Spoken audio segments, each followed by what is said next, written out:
Hello, everyone, and thank you for joining us this evening for what I'm sure will be an exciting and rare conversation that incorporates both libertarianism and rock and roll. As the title of this talk and the Flaming Madison head branding all indicate, this is a talk about the rock band Rush, Ayn Rand, and her influence on the band's 1976 album 2112. Based in the future, a galaxy-wide war results in the union of all planets under the rule of the Red Star of the Solar Federation. By 2112, the world is controlled by the priests of the temples of Syrinx, who determine the content of all reading matter, songs, pictures, every facet of life. Even though Rush was writing in the 1970s, one does not have to look hard to see the parallels to today. Every day we read about woke corporations, cancel culture, and politically biased social media. So was Rush prescient in their music? To help answer this question, we are joined today by three amazing panelists.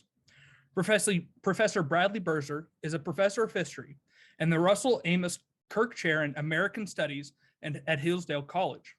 He is also a co-founder of the Imaginative Conservative and a fellow at the Reagan Presidential Library and the McConnell Center at the University of Louisville. Although an author of numerous publications, his most important notable work for our purposes today is Neil Peart, Cultural Repercussions. Matt Kibbe is the president and chief community organizer at Free the People, an educational organization turning the next generation onto the values of liberty. He is also the author of the #2 New York Times bestseller, Don't Hurt People and Don't Take Their Stuff, a libertarian manifesto. Steve Simpson is a senior attorney at the Pacific Legal Foundation, a nonprofit legal organization that defends Americans' liberties when threatened by government overreach and abuse. With over 20 years of fighting for freedom, Mr. Simpson has pioneered numerous cases in the areas of free speech, campaign finance, and economic liberty. He has also done policy work at the Ayn Rand Institute.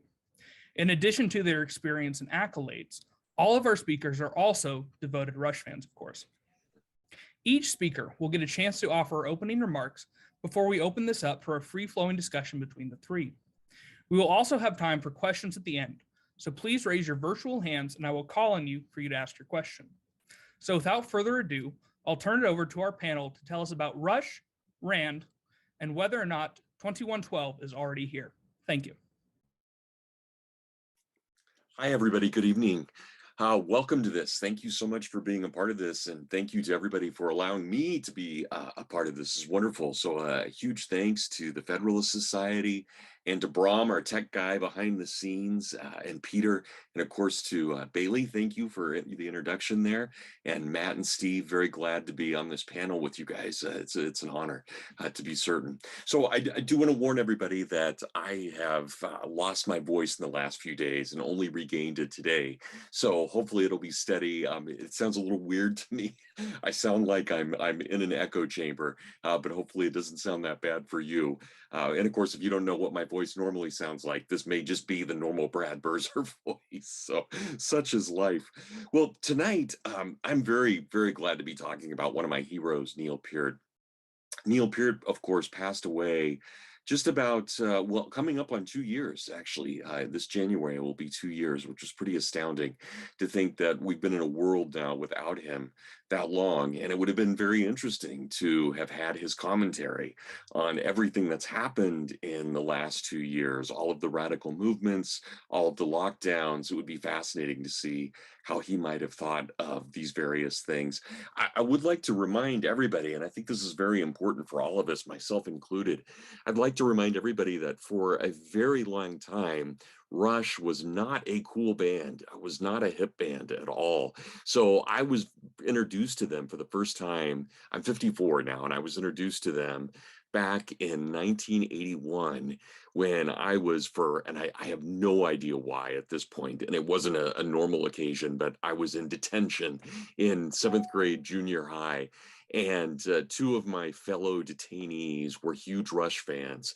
And I had been a prog fan. I'm the youngest of 3 brothers, and my older brothers were very much into Kansas and Jethro Tull and Genesis and all of the other great bands of the 1970s. Yes, I can still see our Close to the Edge from Yes, and Yes songs as well. I can see them on our living room floor, actually. I can visualize that. But anyway, I was in junior high detention, and my 2 fellow detainees asked me if I'd ever heard of Rush. I hadn't. So this was my first introduction to them. It was right when Moving Pictures had come out, right at the time Tom Sawyer was hitting the airwaves. That day after junior high, I actually went down to the record store and bought Moving Pictures that day. And so Rush has been with me since about early March of 1981. That was just about a month and a half before Reagan was shot, before Pope John Paul II was shot. It was an interesting time period. It was Reagan's first administration. And to think about everything that was going on in the world, and then to have Rush, and to have something like Tom Sawyer, and to have this modern day warrior, and to talk about this was just amazing. So Rush has been with me ever since 1981. I've never left them.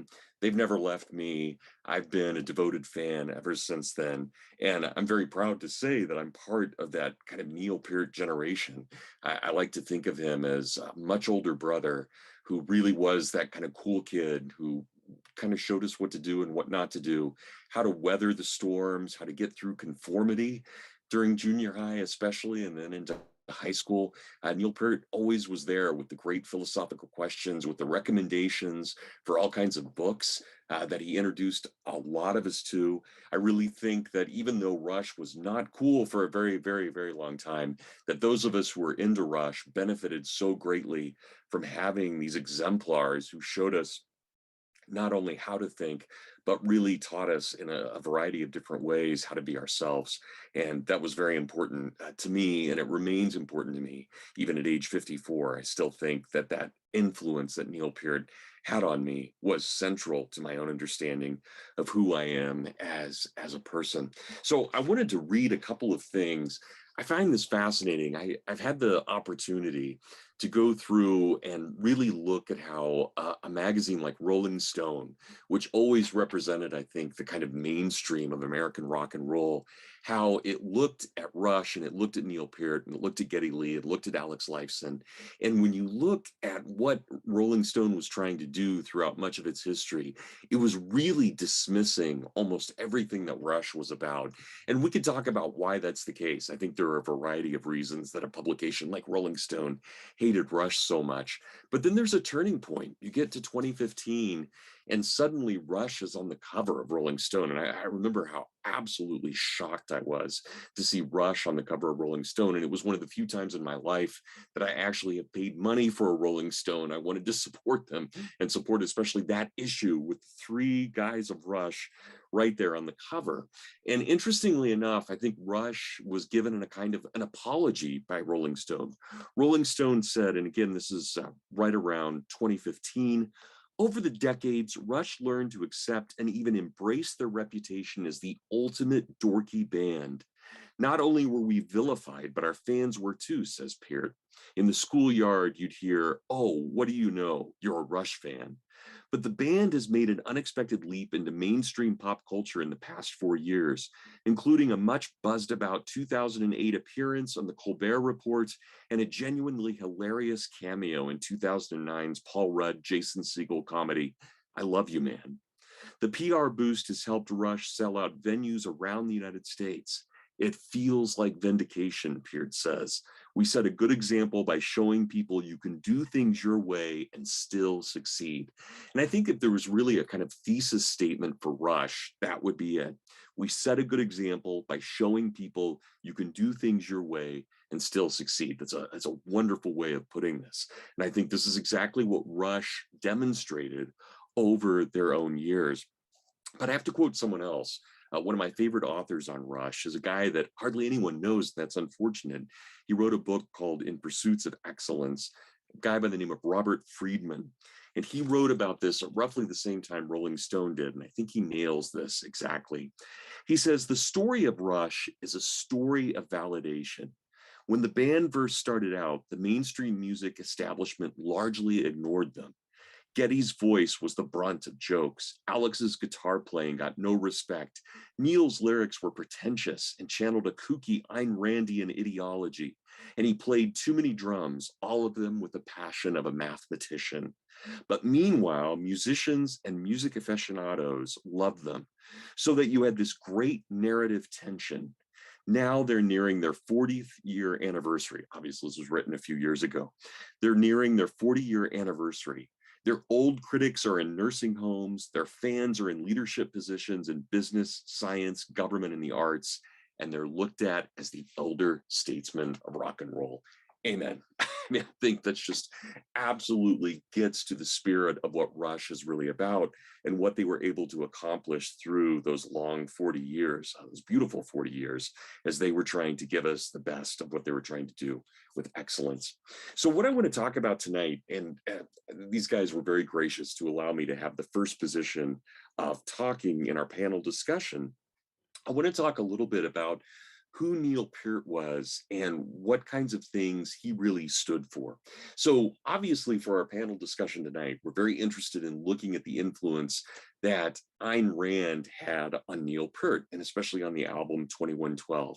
But I would suggest that there are really 4 other things that we should think about as well when we're thinking about who Neil Peart was and what the influences on him were and what his influences on us were.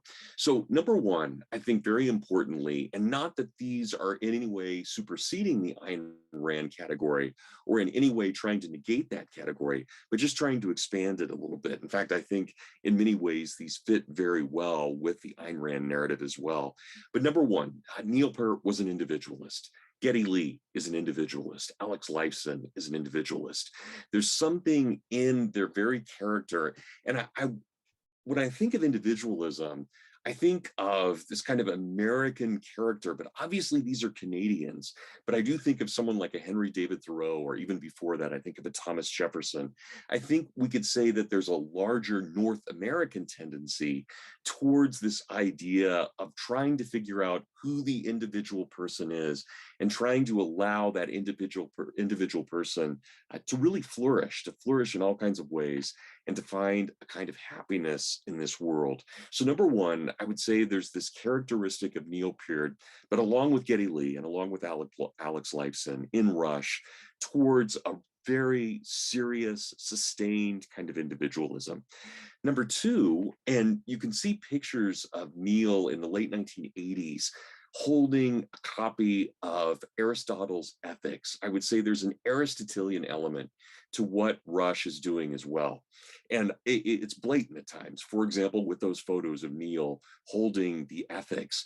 But if you look at a book, one of the books that Neil wrote, especially his first book, The Masked Rider, which deals with his bicycling trips through Africa, there is this sustained understanding throughout that entire book trying to figure out what the nature of happiness is.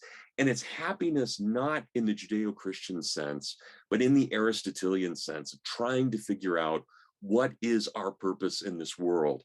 And in that book, in The Masked Rider, but also I think in many of Neil's lyrics, especially in some of his lyrics for Permanent Waves, and then later on with Hold Your Fire, there's a very sustained discussion about the nature of happiness and how do we find our individual purpose within society? How do we find our individual purpose within community?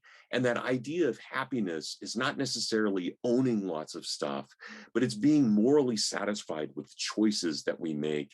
And in that sense, and I am no, unlike my 2 colleagues on this panel, I am no Ayn Rand scholar at all. But I think that there was that element, especially when you think about The Fountainhead and when you think about Atlas Shrugged, there was that element of trying to find one's place. It's an understanding of justice, trying to find one's place within an ordered community and within society. But this runs throughout Neil's lyrics, especially in the late 80s into the early 1990s, this question about what happiness is. And then, of course, we find that Neil Peart goes through his own twin tragedies towards the end of the 1990s.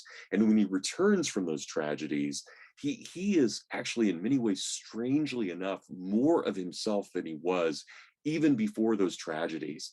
And you see it in the last few albums, this almost declaration about what happiness is.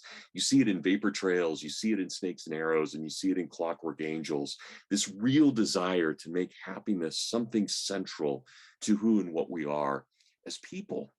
The third thing I would say about Neil Peart is that he is very much a Stoic in the ancient pagan sense. And only one time could I actually find Neil identifying as a pagan. He actually says at one point where he's discussing Christianity and he's discussing Judaism, he says that he believes that he's coming from a pagan standpoint. And I think that was ultimately a kind of Stoic standpoint. The Stoics were very early Greek philosophers, roughly about the 300s BC, who were very interested in trying to understand what is the human person and what is the relationship of one human person to another, and what is our relationship to the divine. Neil wasn't that concerned with the divine, but he was concerned with our relationship to things that are eternal.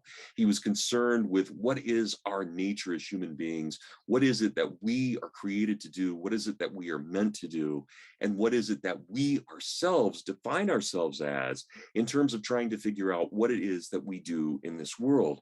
There's that Stoic element, and especially, I think, in that drive for excellence. One of the things that the Stoics taught was that whenever we do anything, we should do it with the full abilities that we have and that we've been given. That is, that we never do anything halfway. If we do something, we should go as far as we can with that thing. We should pursue it. Otherwise, why do it? Why do anything at all if we don't do something with excellence? Steve Jobs in the modern world, may he rest in peace, but Steve Jobs had talked about this as well, and he was very influenced by his own father, his stepfather, talking about why do you design something if you don't design it perfectly? And he used the example of a piece of furniture. Imagine a chest of drawers where the craftsman has created something beautiful in the front, but then because the back is just put against the wall, he has just applied plyboard or has done some kind of fake wood on the back because no one will ever see it. Well, Steve Jobs' father taught Steve Jobs that you never do anything like that, that by the very fact that you've had this one part of the piece of furniture, even though no one will ever have seen it, you have this part that's not excellent, the entire piece is flawed in some way. And this reminds me very much of Socratic ethics, this idea of never doing harm to another, but always being the best of what we can be to one another and allowing that kind of happiness to flourish between us. We always pursue that kind of excellence in whatever we're doing. And I think that when we look at the songs that Lifeson and Lee wrote, when we look at the lyrics that Peart wrote, whether we agree with them or not, whether we're always in line exactly with what Rush was saying, I think we can honestly say that these guys were always attempting to do the right thing. In every album, in every lyric, in every tour, they were always striving for excellence. And there's that kind of Stoic ability there, or that Stoic longing for trying to figure out who and what we are and how do we play a role within our larger communities. And finally, the fourth thing I would say about Neil Peart, and I would say about Rush overall, is that there is a very strong Nietzschean streak in everything that these guys are doing. One press went so far, and if I remember right, it was a magazine, but they went so far to talk about Neil Peart as basically living out a Nietzschean story, that he was himself the story of Nietzsche, and that Nietzsche was the story of Peart in some way. And I think especially when we look at an album like Hemispheres, which was 2 albums after 2112, we see this very strong Nietzschean meaning. And we see that great conflict between Apollo and Dionysus. We see this conflict between beauty and rationality. We see that great tension, which is so much a part of the Nietzschean understanding of the world. But you also have those Nietzschean drives, that Nietzschean drive, again, to figure out who and what we are, that is so relevant to everything that Neil Peart was trying to do in his own life. So those are the 4 things that I think are very important when we think about the individualism, we think about the Aristotelianism, the Stoicism, and the Nietzscheanism of someone like Neil Peart. I think that when we look at an album like 2112, we have to recognize that even though it is a very martial and is a very victorious album, despite the fact, and hopefully we can talk about this, that the main character commits suicide, he does so in a very Stoic fashion because he doesn't want to live under the overlords that have tried to determine his life.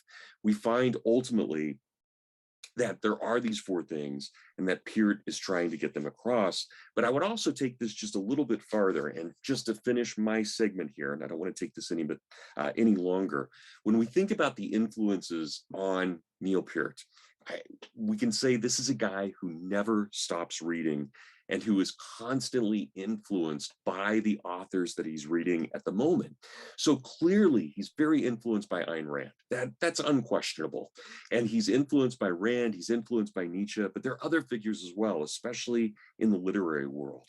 And just to give you a short list: Nathaniel Hawthorne, Herman Melville, Henry James, Wilkie Collins, Oscar Wilde, Virginia Woolf, Sinclair Lewis, Theodore Dreiser, Edward Abbey, F. Scott Fitzgerald, Fitz Leiber, C.S. Lewis, Robert Pirsig, Wallace Stegner, Thomas Pynchon, John Barth, Tom Robbins, and last but not least by any means, Kevin J. Anderson, one of our great science fiction writers. All of these people were huge influences on Peart. And so I would never, ever deny that Ayn Rand was an influence. But I would say that when we think about her influence, we have to think about these others as well, and that there are a lot of influences on Peart. Peart then brings these influences into his lyrics. We in turn are then influenced as well by these various figures, and some I didn't even mention, who I think are obvious, like Ernest Hemingway and John Steinbeck and John Dos Passos. I mean, all of these figures were in one way or another an influence on Peart. So let me turn it over to my colleagues. Thank you for letting me just kind of ramble here for about 20 minutes. I went a little bit longer than I meant to, but Peart is endlessly fascinating, and he will remain endlessly fascinating. God rest his soul. May he rest in peace. But there's no doubt that he will continue to have a huge influence, not only on the rock world, but on my generation and generations to come. Okay, I guess I'm gonna just take it from there. And Brad, I think that's a perfect way to tee up some of the things that I was going to talk about. And my story in many ways is similar to your own. I was in middle school. I was 13 years old, and some cool kid was playing a Rush album called All the World's a Stage, which was their first live album, sort of a victory lap after the success of 2112. And I'm like, I've never heard anything like that. It was so cool. It was so different. And to this day, I'm frustrated that there is nothing else quite like Rush. And in terms of the music and certainly the lyrics, which we'll get into, but just the integrity of being willing to be so unique in a world where everything was the same. And I'm unfortunately old enough to remember the old days of music when these gray-suited mystery guys, the music industrial complex, very much wanted to determine from the top down which music we got to listen to. And if you want to go listen to the pop music in 1977, when I first heard that live album, it was nothing like Rush, and it was in many ways sort of soul-sucking. Well, I'm not going to say what I'm really thinking because it would be impolite at a Federalist Society event. But I got my mom to drive me to the record store. This is for you young folk out there. This is before Spotify. So you actually had to go to a bricks and mortar institution to buy music. And of course, they didn't have the album that I wanted. So I settled for this album called 2112, and it had this cool red star on the cover. And I'm like, okay, that looks cool. I'm going to take it home. I put it on my mom's turntable. I turned it up, and it was unlike anything I'd ever heard before. And back in the day, you would sit down and you would open up the liner notes to the album. And I'm reading the liner notes, and back then it was kind of cool because you got to see the band. There was a picture of the band, and they're wearing these what we now acknowledge are super goofy kimonos. I meant to wear a kimono tonight, but my kimono's in the cleaners. I'm sorry. But then you start reading, and the lyrics were just fantastic, and it was about this alternative universe in space where people had been replaced by the lords of the temple of Syrinx, and they dictated everything from the top down. And I just devoured this. And for some reason, this story clicked with me. But of course, somewhere in those liner notes, dedicated to the genius of Ayn Rand. And I was 13 years old, and I said, "Who's that dude? I've never heard of Ayn Rand."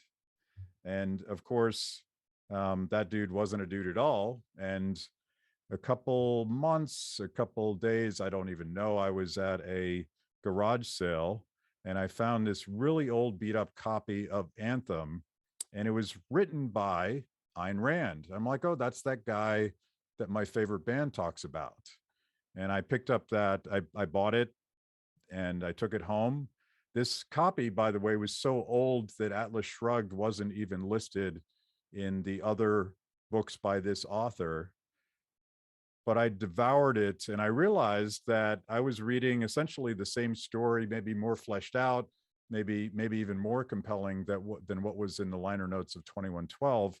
And that, of course, started an intellectual journey for me as a 13-year-old, where I went out and I tried to find everything written by Ayn Rand, which was a very difficult thing to do back in the day, for the same reason that it was difficult to find the album that you wanted, because there was also a publishing industrial complex that decided what you got to read and what you didn't. But I was ambitious and I was super shy, so I read a lot, and somehow I found all these books. And if you follow Ayn Rand's novels all the way to her nonfiction stuff, she tells you that if you really want to understand economics, go read Ludwig von Mises. So as a precocious 16-year-old, I somehow got a copy of Human Action, and I read that as well. And this is a cautionary tale for young people. Don't do this. Do not do this, because girls are not interested in awkward boys that listen to Rush and quote Ayn Rand and Ludwig von Mises. And you can tell my wife that I said that. I don't know what changed in her that was allowed, but it's fascinating to me to know the story of Neil Peart's and Rush's struggle to produce 2112 and almost compare it to Ayn Rand's struggle. Of course, Ayn Rand escaped the Bolshevik Revolution as a young Jewish girl, came to the United States, somehow managed to get a job in Hollywood as a screenwriter. How that happens without an incredible amount of integrity and just an unwillingness to fail. I think most of us can't quite imagine what kind of grit that would take to accomplish that. But of course, the story of 2112 is quite similar in a sense, that the band had early success with their first album and a rock anthem called Working Man. And then they hired Neil Peart, and then their music immediately got more complex. You have a drummer that is actually performing at the same level as an amazing bass player, Geddy Lee, as an amazing, at this time, sort of a Jimmy Page's style guitarist, Alex Lifeson. For the first time, and maybe the only time, you have three musicians who are exceptional at what they do, and they wanted to do more than Working Man. So Fly By Night gets even more interesting, and that you already see some incredibly Randian themes in Fly By Night. And then they made an album that I love, but apparently a lot of people did not love, called Caress of Steel, which is incredibly heavy. This is where Neil gets into his sidelong epic poems that are turned into rock anthems. And that album was a failure. So when they went in to go to record 2112, their record company was thinking about sacking them, because they wanted more of Working Man. They didn't want this high-minded stuff. They didn't want this stuff that you couldn't play on the radio. And 2112 came out of that because all three band members, but particularly Neil, had to make this choice. Do I do what they want me to do, or do I do what is true to myself? And they made what most people would view as the wrong decision, which turned out to be the decision that made their careers. They decided to make the album they wanted to make, including the entire first side of 2112 which is this epic song cycle about this dystopian world where people aren't free to create. And something about that decision, I think, made their career. And there's probably a lesson in there for all of us, that there is a benefit, there is a reward, particularly when it comes to artistic creativity and integrity, to do the thing that you know is the right thing to do. Forget the critics, forget the marketing guys, forget the record label, forget all the naysayers, and do what it is that you think is the right thing to do.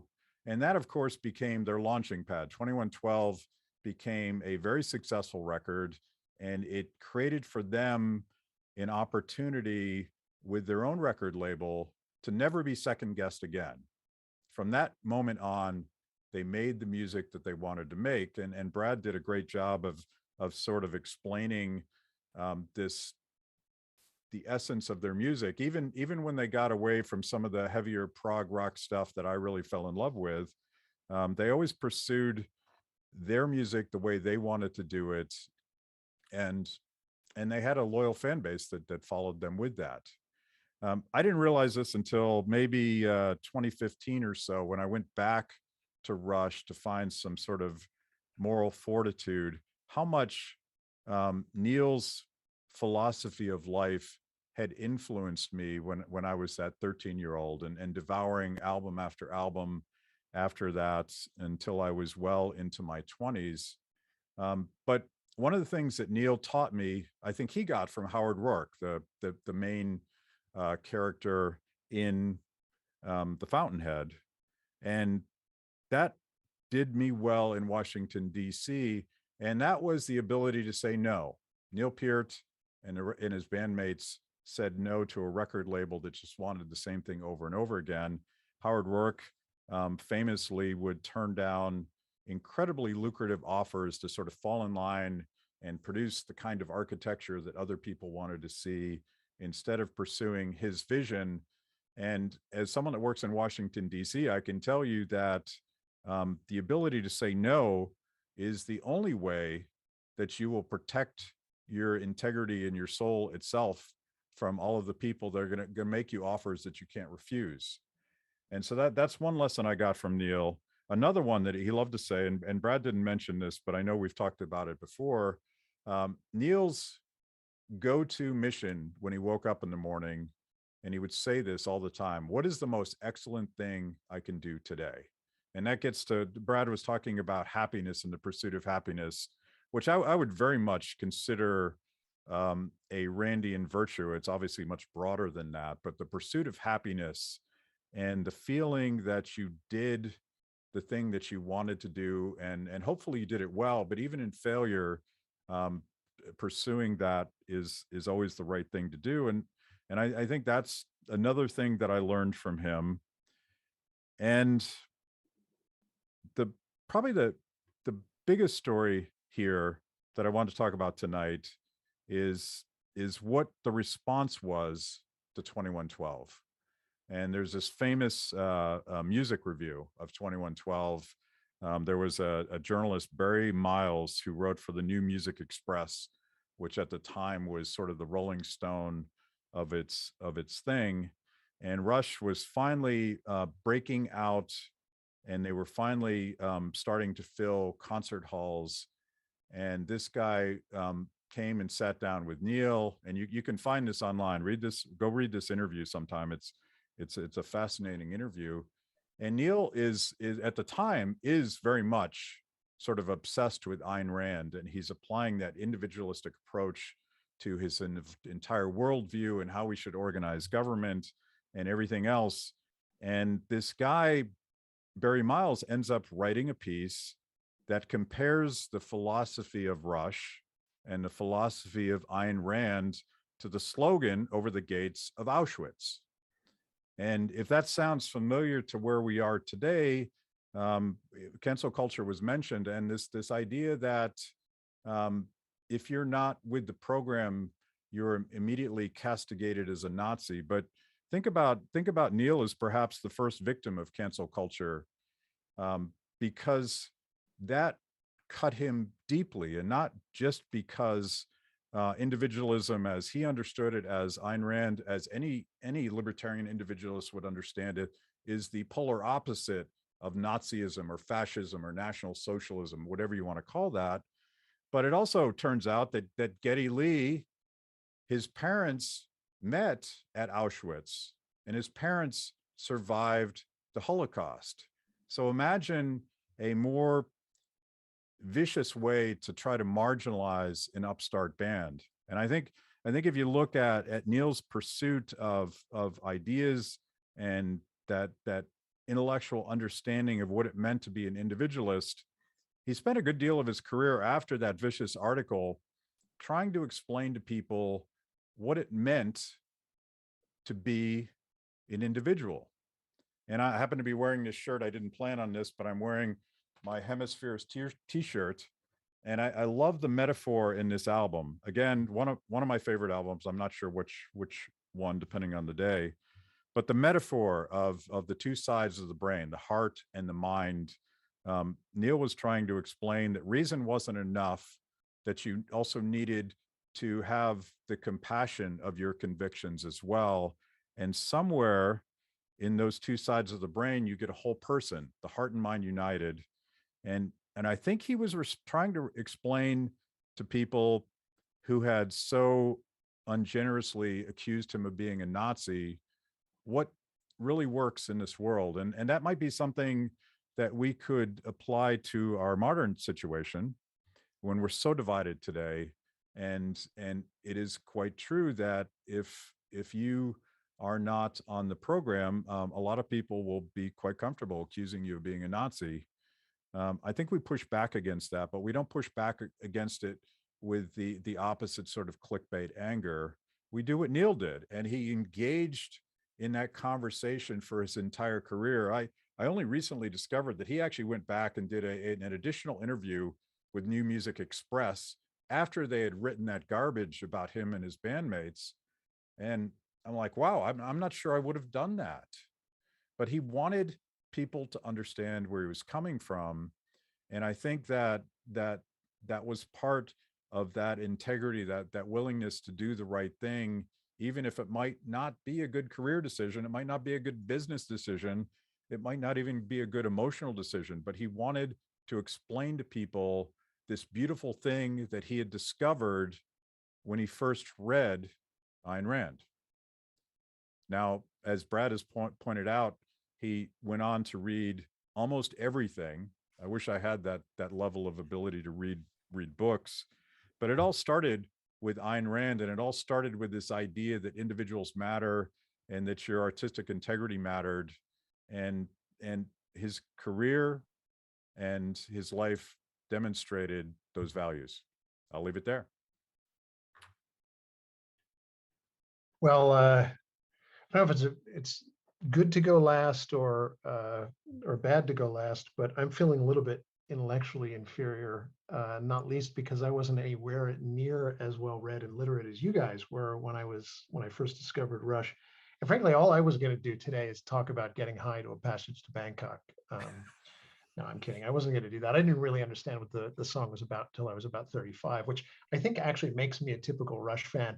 And one of the things I want to pick up on a couple of the themes that both of you have talked about, one of which, Brad, I was very interested, and this is definitely true. And the way you started off by saying there was a time when Rush was not cool, it strikes me as a lifelong Rush fan that there's never really been a time when Rush was cool. Although it really is true that now Rush is a kind of in thing, and finally people have come full circle and understood just how interesting these guys were. I think not only Neil Peart, but all three of them, they really were individualists. I kind of think of them as kind of, I don't know if it's too strong to say men of the Enlightenment, but they were very much Enlightenment type thinkers and figures. And I'll circle back to that in a minute, but I want to touch on just the idea of Rush now being cool and what the typical Rush fan is about, because it just reminded me of a story. My arc in becoming a Rush fan, and I'll explain this a bit more, was I discovered them sophomore year in high school. I was part of a group of kids in high school, as often is the case. We're very interested in becoming, in becoming rock musicians. I was a very bad drummer, but I could pound on the drums.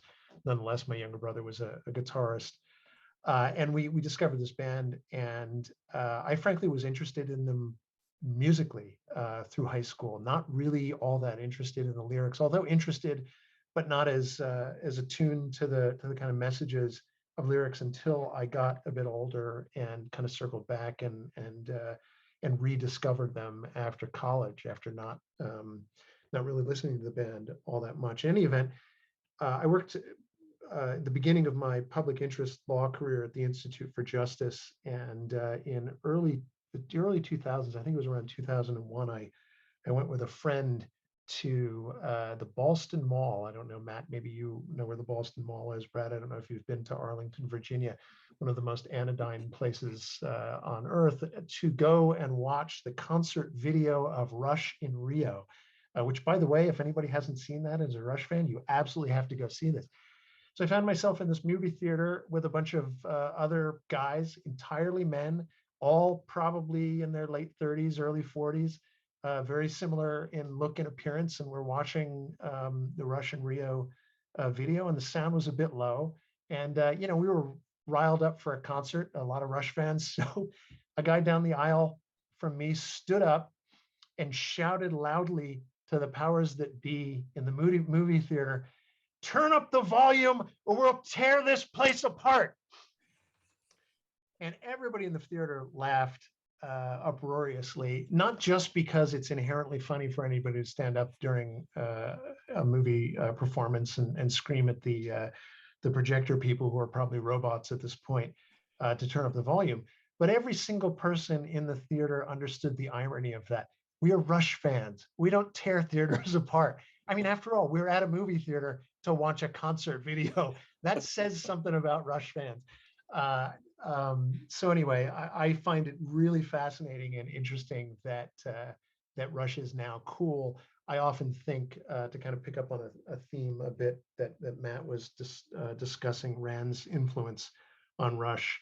For those of you who've read Atlas Shrugged, you're probably familiar with the character of Richard Halley, who's the classical musician who is out of favor and then suddenly in favor, and no one can tell why he is. It has nothing to do with the quality of his music.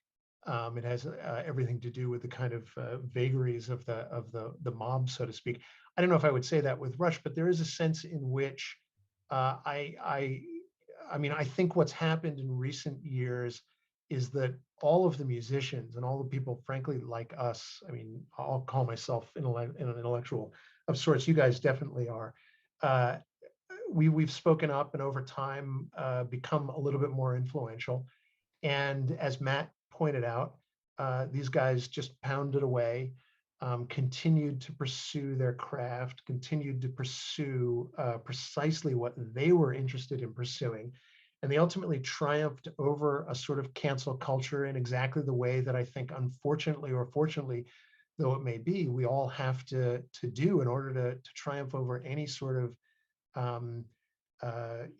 cultural mob or cultural pressure groups. There's no way to do it other than to persist and to get your ideas and your and the value of your art, if it is that, or the value of your ideas out there, until people start to pay attention, and then ultimately, hopefully, to have some influence on the culture. And I think in a very significant way, Rush had that. Maybe not necessarily. It's interesting to ponder the extent to which Neil's and his bandmates' ideas really influence the culture. I think that's a hard thing to really quantify or put a finger on, but they clearly influence their listeners. And I think precisely as artists should, or as you think about Neil Peart, he's not just a musician, he's a writer, he's a thinker, he's a poet, he's many things, and he became many things throughout the course of his career.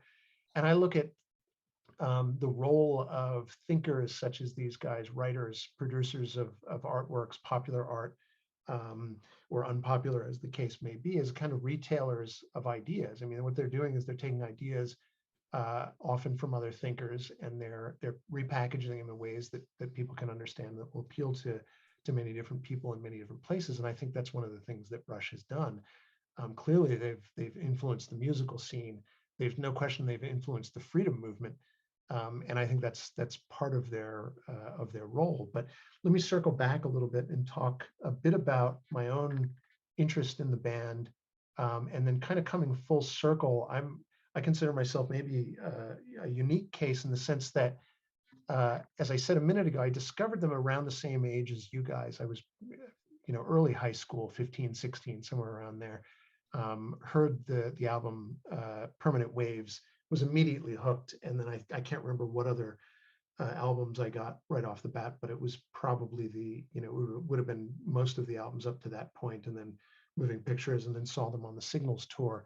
But I was primarily interested in them because of the music. I just thought it was great music, and it was unique music. It was, I never, I don't think I'd ever heard the term prog rock at that point. So I didn't really, I'd listened to other bands like Genesis and ELP and Pink Floyd, but I never really thought about, a genre, so to speak, called prog rock, and only later discovered that there was such a thing called prog rock. I think later on in my late 20s and 30s. I didn't really think about how music was classified as much as what music I liked. So I listened to them through high school. Through college, I became less interested in them, and then reconnected with the band through, I think it was the album Roll the Bones. At that point, I was becoming interested in Ayn Rand, independent of Rush. And one day it occurred to me after reading Anthem, hey, this is just like that song or that album 2112, and kind of light bulb went over my head. Oh yeah, now I remember that reference to Ayn Rand. I had a similar experience to Matt, or maybe Matt, you touched on this, people calling them fascists. I recall asking a friend in high school who Ayn Rand was. Probably I called her Ayn Rand, and he immediately shot off, oh, she's some fascist writer. And I thought, well, that's odd. Should we still be listening to this band if these guys are Nazis? I mean, maybe we don't want to be fans of this band anymore. Anyway, I dispensed with the idea that she was a Nazi, kept listening to the band, and then later discovered how crazy and wrong that idea was. But it's a good example, I think, and all of us have had this, of how these ideas that people just accept unthinkingly just filter through the culture, and you get them repeated by a sophomore in high school somewhere who's been told by his older sister, and it just sticks. And I really think that is part of what Rush was up against. They were up against a kind of group think. So I don't think about, when we think about the influence of, or the meaning of an album like 2112, and Matt, I very much agree with you that,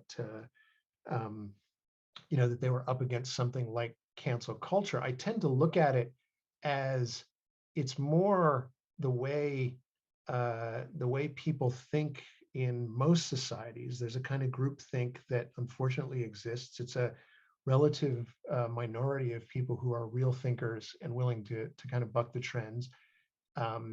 And this is just something that we, kind of have to face off and face up against, at a time like this. But at any time, I'm not sure that I think, the olden days, so to speak, when we were all young, was much different than things are today. I mean, ideas are transmitted through society in a much different way.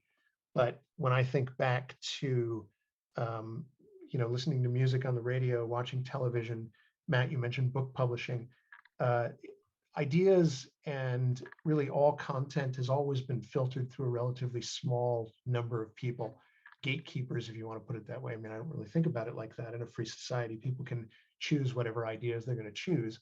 And typically, or often in many cultures and times, the masses are going to choose a certain kind of music, or choose to consume certain kinds of ideas. And it takes people like Neil Peart and his bandmates in Rush to put forth different ideas and to kind of break through the culture and get those ideas out. So when I think about the influence or the meaning of 2112, it's that, but it's also, and this I'll pick up a bit more on more explicitly objectivist or Randian themes. I mean, 2112 in the story it's based on, Anthem, is very much about the individual versus the collective, and the kind of the result of a radical egalitarianism taking hold on the culture. That's what Rand was writing about in Anthem. She was projecting ideas that she was seeing as early as what, the 1940s, I think, was when she wrote the novel or novella, and then projecting forward and looking at where we would ultimately get. And I think we're much, much closer to that world today. We're seeing those ideas, that kind of tension between the individual and the collective throughout society, a mob mentality, and really what the results or consequences of radical egalitarianism are.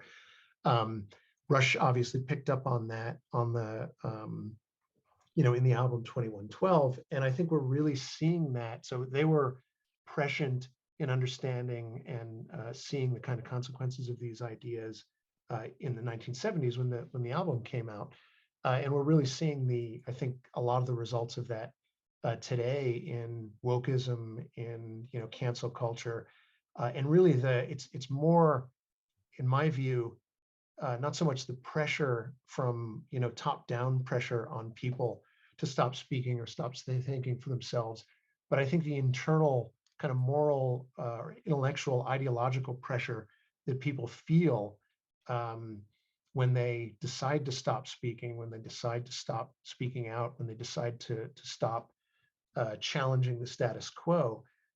Very often that happens. I think it happens more often than not so much because of the pressure people feel from outside, but that the pressure and the guilt perhaps that they feel for adopting or promoting unorthodox ideas internally. And that, I think, is a theme very much prevalent throughout Rush's music. The idea of artistic integrity, the idea of independence, the idea of individualism. I mean, that just screams out throughout the entire arc or the entire career of this band. Whatever their intellectual influences are or were, whatever ideas that Neil was drawing upon, he was always a consummate individualist, by which I mean an independent thinker. Nobody was going to control or tell him what to think. He was pursuing his own guiding lights, and I think all three members of the band were. So to return to the earlier idea that I put forth at the beginning, the idea that I think of them very much as men of the Enlightenment. So, I mean, these were at least Neil. I mean, it's hard to say a lot about Alex and Geddy because obviously they weren't writing the lyrics, although I tend to think they were probably sympathetic to what, or they must have been, to what Neil was putting down in the lyrics, but very much a pro-reason worldview, pro-science, at least up through perhaps the vapor trails. I think maybe Neil was a little bit more interested in mysticism, but he's always had a kind of, I don't know if it's too strong to say antipathy for organized religion, but certainly strong skepticism. But in any event, very much a pro-science, pro-individual. I don't think that I would say these guys were pro-capitalist, but in my view anyway, they were very much in favor of the values that lead to a capitalist society: production, the pursuit of excellence, trade, free trade, and freedom to interact and associate with others. Certainly political freedom is a big theme in a lot of their songs. And then finally, just the pursuit of happiness and the pursuit of excellence, as both of you guys have mentioned. So that's how I think about them. I think the influence of Ayn Rand is clear, certainly in the early years, up through, I would say, Roll the Bones, so 1991 at least, maybe beyond that. But at the same time, and I say this as somebody who is a huge fan of Ayn Rand, I consider myself an objectivist. I have been since about the late 80s. I never thought of Neil Peart as an objectivist. I always thought of him as a Rand fan, as somebody who took her ideas seriously and took ideas seriously, which was very important to her, and I think obviously important to Neil Peart. but I never thought of him as an objectivist. I think he always pointed out that he was not. And I think a little bit clearer than a lot of people within the kind of libertarian objectivist movement perhaps wanted to hear. And then, of course, in the Rolling Stone piece that Brad mentioned, he made very clear that he saw Rand as an early influence and as something that he was more interested in when he was younger than as he got older. But nonetheless, I think the types of values that Rand championed were very much present in his music throughout his entire career. And again, I would point to his intellectual independence, which perhaps in his later years became a kind of curmudgeonliness. Although as I get older, I can relate to that. And so, as I got older, and this is one of the things that I've always been fascinated by about the band in general, but certainly, and in particular, Neil Peart, is how interesting he continued to be to me as somebody who hopefully became educated and more of a thinker than I was when I was 16 years old. I read most of his books. I found them fascinating. I found his music fascinating, obviously. I found his own pursuit of excellence continuing throughout his life, always trying to get better. All three of these guys, always trying to improve, never settling for what they did yesterday, always with their eyes on the future, and always with an eye toward pursuing their vision of happiness, which, and I would ask this question to you guys because I think you're much more in tune with intellectual history than I am, but I always looked at it as an Aristotelian view of happiness. Very much, it's more about long-term contentment and being able to view your life as a whole and having achieved what you want than it is, say, partying in the moment, or even laughing and jumping up and down, or any kind of indicia of happiness. It's a lifelong pursuit, so that we don't think of our lives, and I don't think these guys would have as looking back from the standpoint of the end of your life, but being content with your life and truly satisfied with what you've achieved. That's the kind of happiness that I think these guys, at least Neil, was sort of pressing in all of his work. Lifelong pursuit of excellence. Anyway, I've blabbered on for a bit here. Let me just close by saying, and I'd be really interested in discussing all of these things further with both you guys, not the least of which would be, if I can pose a question, we can either take it or not. Why did so many people disdain this band? I have my own views of that. Brad, I know you do from your book. I think it's an interesting question to ask why they were so reviled for so long by so many people, especially in the so-called intellectual centers of the New York Times and Rolling Stone. But I'll just say, if we want to address as a culture, as individuals, the problems that Ayn Rand was writing about in Anthem, that Neil and his bandmates were echoing in 2112, what we need to do fundamentally, I think, is pursue the fundamental ideas that these guys were pursuing, not the least of which is the pursuit of excellence, real excellence.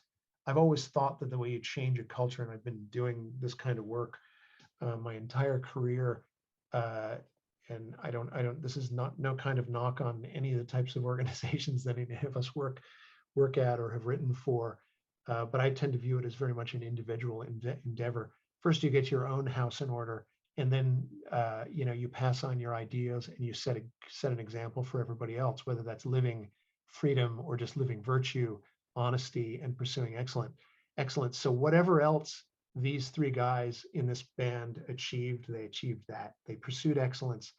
There's two of them still are. One of them tragically and unfortunately is not. But they did it throughout their entire careers.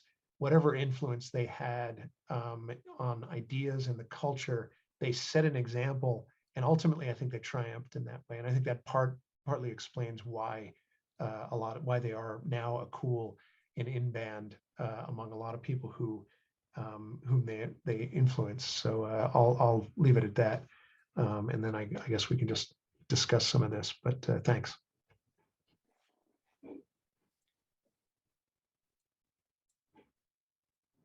Well, I'm just going to jump in.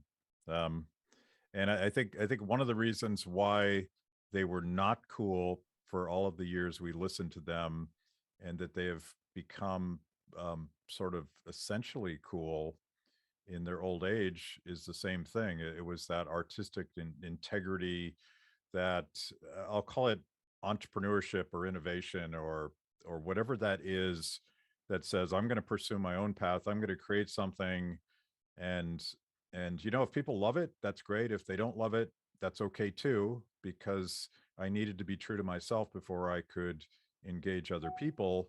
And I think there's you know back in the day, going back to the hit piece where they were called Nazis, and just completely ignored by Rolling Stone magazine until Brad, I think you said until 2015. But they didn't really care. They almost sort of wore that as a badge of honor. Rush fans wore it as a badge of honor, that they were part of this club that the smart kids, the beautiful people, made fun of. But at that integrity, particularly today, and this is what gives me hope about the future, that integrity is something that young people find incredibly attractive. They would say authenticity. I've always been the same person, and sometimes it wasn't popular. Sometimes you didn't like what I had to say, but in the long run, at least I know you're telling me what you believe to be the truth. And you see this dynamic, I think, in politics, in the Ron Paul phenomenon, but also in the Bernie Sanders phenomenon, in a very different way. These guys were always the same guy, and people are scratching their heads trying to figure out how on earth is either Bernie Sanders or Ron Paul cool. And I think it has to do with the fact that they set out, they did their thing. Sometimes it was incredibly unpopular, but at least they had this sort of the passion of their convictions and pursued that. And ultimately, I mean, maybe you have to wait until you're dead to achieve this goal, but ultimately, I think even Rolling Stone has to grudgingly acknowledge that was a more moral path for you to pursue as a band, even if we never acknowledged it until after you had achieved this massive audience that demanded that we acknowledge it as well. I have nothing necessarily to contribute on this. I loved what both of you said, and thank you very much for the things that you did bring to the table. I think they're excellent. Yeah, I agree. There's something about Neil's lyrics in particular, at least when I was introduced to them, that have always stayed with me. They don't, even though I was 13 when I was introduced to those lyrics, or maybe I was 15 or 16 when I heard Subdivisions. I still think that those lyrics speak to me in some way. I still think that they're relevant.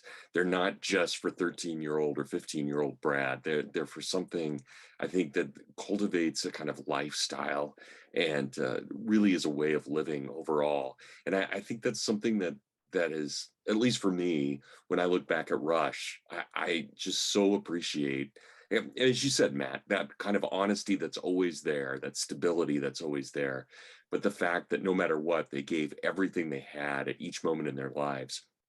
And that's inspiring in every way. And yeah, I just think it's great. So I want to mention something. I always get choked up telling this story, but for people that haven't seen it, I think it's the last documentary of their last tour, Time Stands Still. One of the narratives in that story is about Neil's unwillingness to compromise his physical skills as a drummer. And anybody that knows Rush knows that Neil had a particularly demanding and almost brutal approach to drum playing that probably was super cool to achieve when you're 25, 30 years old. But when he was 62, 63 years old, Right. Part of the narrative in Time Stands Still is Neil kind of physically falling apart because his old body can't do what his young body did. And they ask him, why didn't you just stop? I mean, you've done enough. And he said, I promised I would do it. And to me, that goes back to something he learned, I think, from Ayn Rand when he was a kid, or maybe from Howard Rourke when he was a kid, that these are not objectivist values. These are just human values. You keep the commitments that you make, and you do everything you can to achieve the work that you've taken on for yourself. And I think about this in the context of AOC, and as people know, AOC talks about a lot of things, but Alexandria Ocasio-Cortez talks a lot about human dignity. And she also is prone to saying that certain types of work are beneath your dignity to do. And I think you could go back to Neil, and maybe this is a Rand thing as well, but for people trying to figure out meaning in life, and what's their purpose, and how will they find fulfillment in life, it turns out that it's hard. It turns out that you have to work for it. And what I would say to AOC is, like, no one's going to give that to you. There's no legislation for dignity. There's no politician that's going to solve that problem for you. It's uncomfortable, but when you get to a point where you have enough confidence to take that risk, you can pursue happiness the way that Neil would talk about it. What's the most awesome thing I'm going to do today? And he pretty much did that until the day he died. And I think there's sort of maybe there's even kind of a Jordan Peterson lesson in here about taking responsibility and making your bed. But that to me, more than sort of the individualist philosophy and the introduction to Austrian economics, I think I learned from Neil and his influences just how to live life in a way that hopefully you could feel okay about yourself at the end of the day. Yeah, that's a great point. And Brad, I think you put this, you quoted Geddy Lee on this point in your book. And by the way, if I haven't said this already, everybody should read Brad's book. It's Cultural Repercussions, right? Neil Peart, Cultural Repercussions. Yeah, I was playing. Terrific book. And for those of you who are stuck in this social media world and have a very small attention span, it's not a tremendously long book, and it's packed with really great information. So, but one of the things I think you quote Geddy toward the end of the book is that all of them were always surprised by how popular they were. And I think it was something like, first he said something like, look, we're just musicians. That is not exactly a noble calling, or I don't know precisely that. And I thought, are you kidding? Of course it's a noble calling. What are you talking about? You're artists. That's a great thing. But also, we're nothing special. And again, I'm just loosely paraphrasing. We just work hard. Well, guess what? And this is, again, I think you find many people who are high achievers in life saying the same kind of thing. Few of them say, well, I just was born with boatloads of talent. I kicked my feet up on the desk and then everything just rolled in. No, I worked my ass off. And that's what success is all about. And so it really is, no matter how smart you are, no matter how talented you are, you still have to work really, really hard. Now, yes, people of varying talents, levels of education, backgrounds, whatever, are going to be able to achieve different things depending on their, to some extent, I don't know if it's innate, whatever, but the talents that they bring to the table, so to speak. But still, if you work hard enough, you can be successful. And that is not a message that a lot of people want to hear these days. You pointed to AOC, Matt, but I mean, we have a whole culture today that really wants to have effects without causes, which is a point, I think, or a theme that Neil wrote in many of his songs, and these guys just personified it. And it's one of the just really appealing things about all three of these guys. I wouldn't say they were regular people, but they were the kind of people that you could see yourself becoming with a whole lot of hard work and practice that made them irregular people or exemplary individuals, but they did it primarily through really hard work. And that's one of the reasons I think both they're loved by their fans, and I hate to say it, but I think a lot of the critics despise them for precisely that reason. Yeah, I By the think there are way, a lot of reasons that the critics hated them, but that was certainly part of it, no doubt about it. And I think there was a hedonism that went along with rock and roll in the 1970s, that so many people thought of rock as it not really being an art form except to express emotion. And Steve, you brought this up, and I'd love to hear more about your ideas on Puritan mysticism. There was always that kind of, whether it was Passage to Bangkok or is it Taishi? I'm not sure how to pronounce it right. When you're looking at some of these various things, there are mystic rhythms that Peart was writing where he was thinking about this. But I do think ultimately they were incredibly hard workers at what they were trying to do. And it didn't matter if they were crafting lyrics or if they were writing songs or if Neil was out biking or whatever it may be. I mean, there were just so many things that they were doing and doing very well.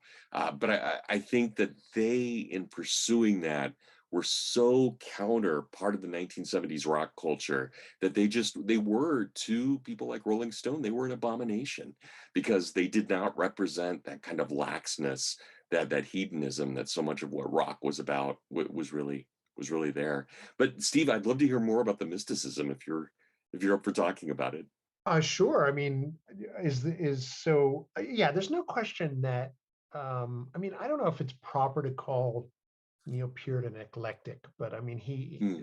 because there's a proper meaning to that term from an intellectual standpoint, and you can tell me, Brad, if that's a proper way to think about somebody like Neil Peart. But he was definitely influenced by a lot of different things, and he thought widely, and so there's no question that I think he had a kind of interest, or maybe it was a fascination with mysticism that comes through in a lot of the songs. It seems like it was he took it more seriously, or really maybe believed a bit more in some version of mysticism post, the Ghost Rider, is his personal tragedies, and with Ghost Rider and the albums that came, Vapor Trails, but Ghost Rider, the song and the Right. book. Um, I'm drawing mostly on, I mean, I think there's far more of a kind of focus on reason, science, and a way of of uh, creating kind of synthesis between emotion and reason. All right. So obviously Hemispheres deals with that, but I think a lot of the songs throughout their career kind of deal with that. I don't know if it's a dualism, because I think ultimately my sense anyway is that Neil, at least up through say Vapor Trails, thought that the two were not inconsistent. And I, maybe this is me, the objectivist Rand fan, bringing my knowledge of Rand's views on this to the table, and sort of imposing them or imprinting them on what I'm seeing in Rush's tunes. But both that, and then if you read his writings, um, he's just very, very skeptical of religion. And my sense, and I only read up through Ghost Rider. No, I think Roadshow was the last of his books that I read. And so he's on the road and touring with the motorcycle, and he's constantly making comments about religion, which are skeptical and I think derisive in some ways. And you cover this in the book to some extent. Whether he continued that theme in the later books, I don't know, because I didn't read them. So I'm interested in your thinking on that. But I'm more talking about up to Vapor Trails. He seemed more, it was kind of curiosity. This is part of life and part of the world, but it's not a primary or fundamental driver in his thinking. But I could be wrong about that.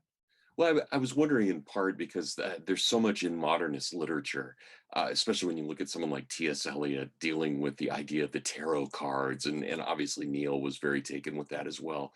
So I don't know if part of his mysticism, or at least that element, was his kind of playing around with some of those modernist notions, where you still have very rational thinking, but there are always these irrational things that creep in. You think about the Freudian psychology and various things that, in the Jungianism, that is part of it. But yeah, I don't know if he became more so after the tragedies in his life. That's a great question. Yeah. I mean, he ultimately, whether my sense of this is right or wrong, the guy was an independent thinker, Yeah, and he was no a question. very interesting man. And this is something that I came to appreciate later in life when I reconnected with Rush sort of in the 90s and then later and became really interested in Neil Peart. This is just a fascinating man. I think all three of them are fascinating. And there's a way in which we sort of downplay Alex and Geddy's role in the band, which is kind of unfortunate because they're both kind of, when you think about them in terms of their intellectual influences, it's all coming through the lyrics, really, not so much the music, although I think you can see it in the music too, in various ways, the precision and the interest in integrating, vocals and musical themes. But just I think sorry, I lost my train of thought. Yeah, no problem. But done that a couple times tonight. Yeah. And Matt, you had the cat all over you. So Yeah, he left as he does. All my cats are objectivists, by the way, and that was Reardon, and my other two cats' names are Rourke and Ragnar. And this is for a different FedSoc podcast, right. but we should very much discuss the fact that cats are libertarians and dogs are politically and intellectually suspicious on this question. So, but I digress. The one thing that I want to bring up, that, and we talked about this in an earlier conversation, but and this kind of tags on to what we're talking about. Neil was intellectually curious, and I think, and this gets back to the integrity thing. He never ever thought he had it all figured out. And I think we've all experienced this as we get older. We start to realize just how little we understand the world. And I know when I was a young man reading Ayn Rand, I thought I had it all figured out. I could just stop thinking at that point. And that's not the way it is. So I think what he was doing in all of his intellectual pursuits was just challenging himself to think broadly and empathetically about other perspectives. And I find a tremendous amount of value in that philosophy. But I also think, going back to the hit piece about how the fact that he was a Nazi and the reference to Auschwitz, I think that cut him permanently. And I think it fed into his insecurities. He had insecurities.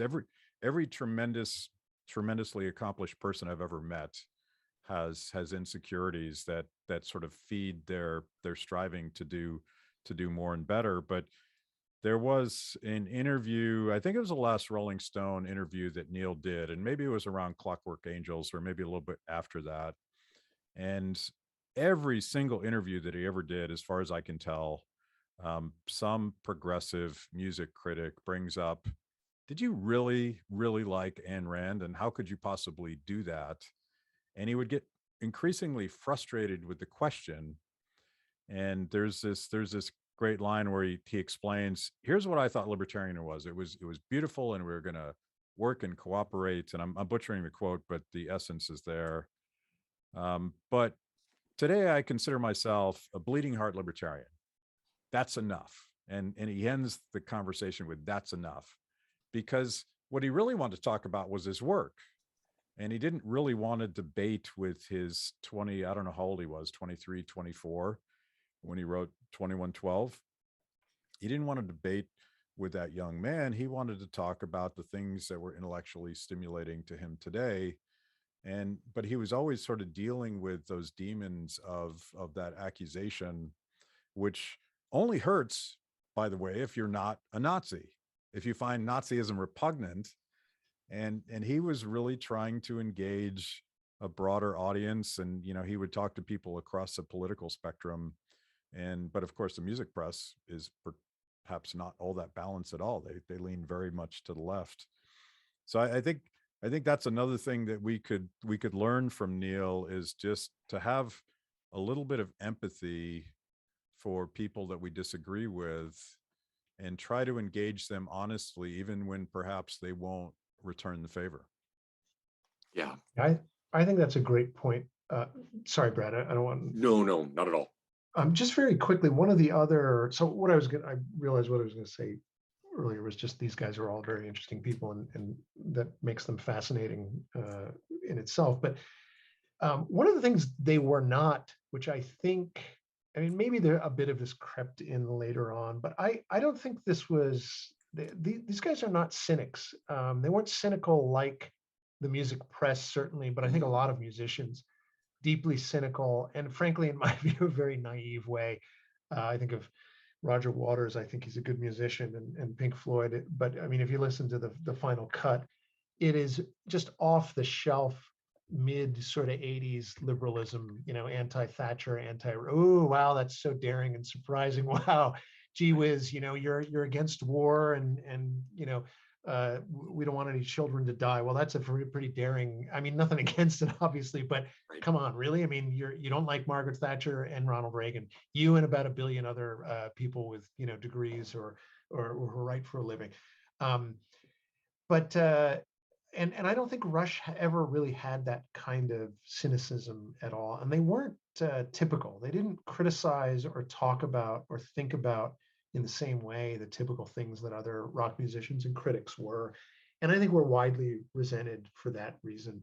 The flip side of that is that they approached their work and kind of their worldview. One of the other things that I see running through all of their music is what I would describe, and I mean this as the highest compliment, a childlike wonder at the world. And by childlike, I don't mean childish, I mean young person wonder at the world. So, and this is something Rand talked about. And I'm not saying that they got this from Rand. I think they had this. And I think this is one of the reasons people often find Rand appealing, is that her view of kind of what people lose when they get older and they become more cynical is this view that the world is really an amazing place, that there are interesting things to be found around every corner, and that we ought to explore and take it seriously, take our own lives seriously, take ideas seriously, take the pursuit of knowledge or the pursuit of anything seriously.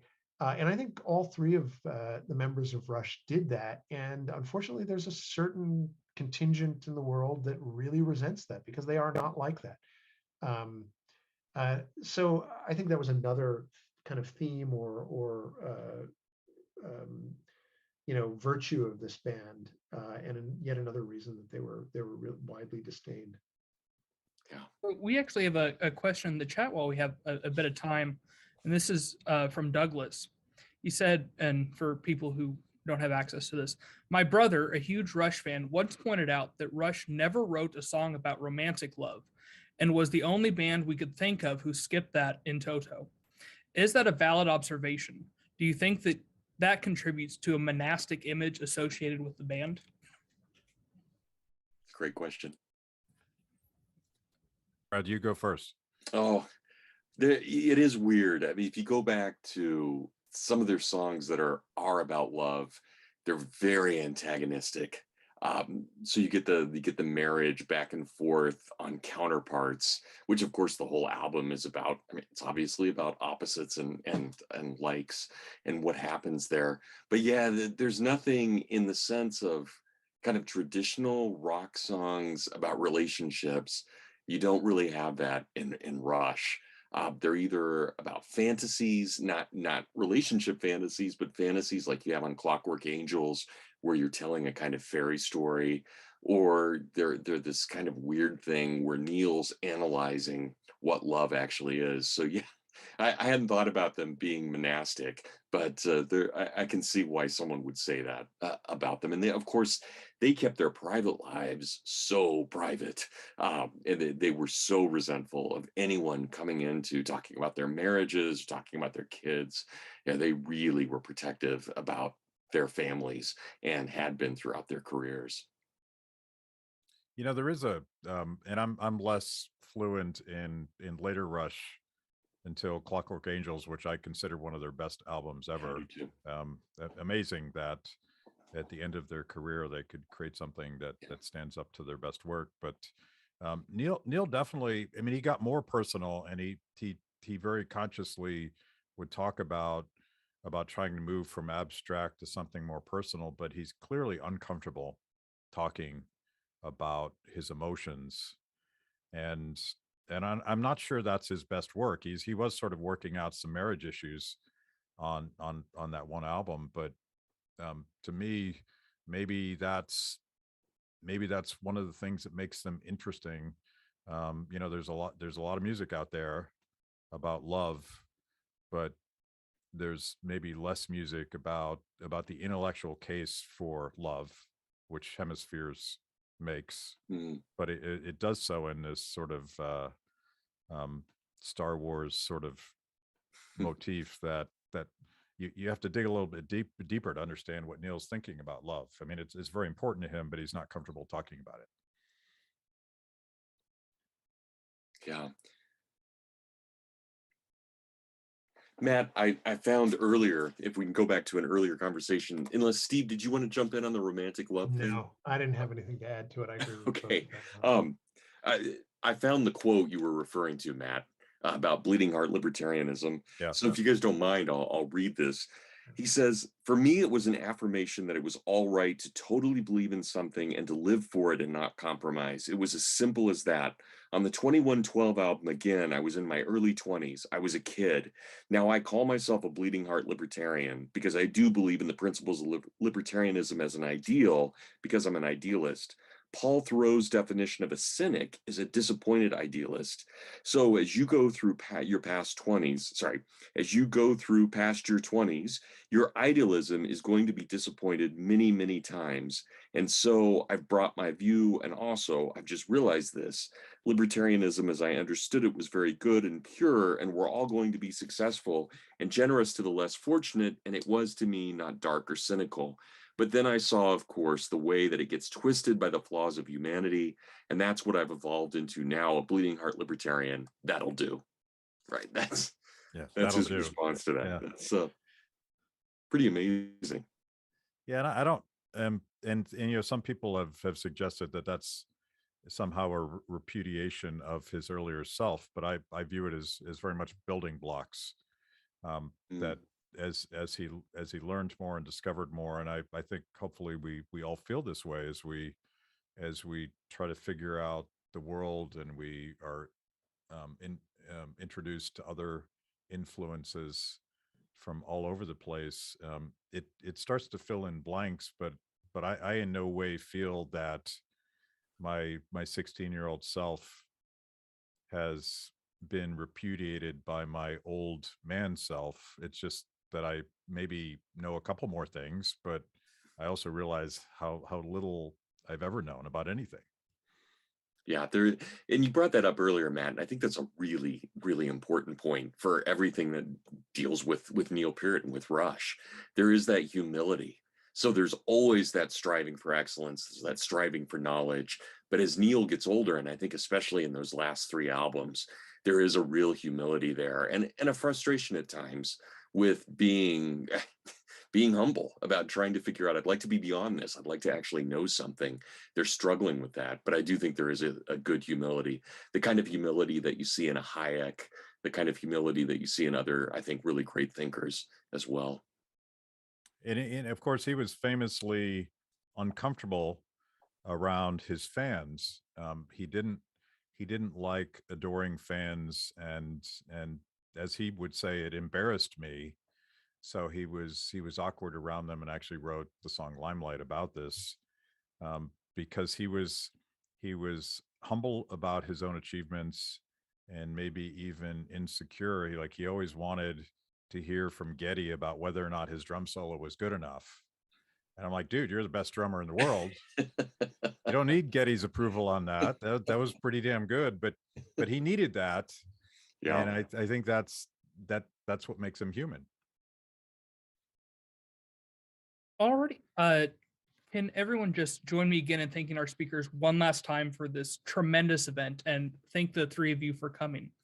As a reminder, the Federalist Society is hosting another event this Thursday, December 23rd at 8 p.m. Eastern, entitled Friday Night Festivus, Blackman versus the Rest of Us. Professor Blackman will join us to air his legal grievances, and we invite you all to challenge him. Thank you all, and have a great night.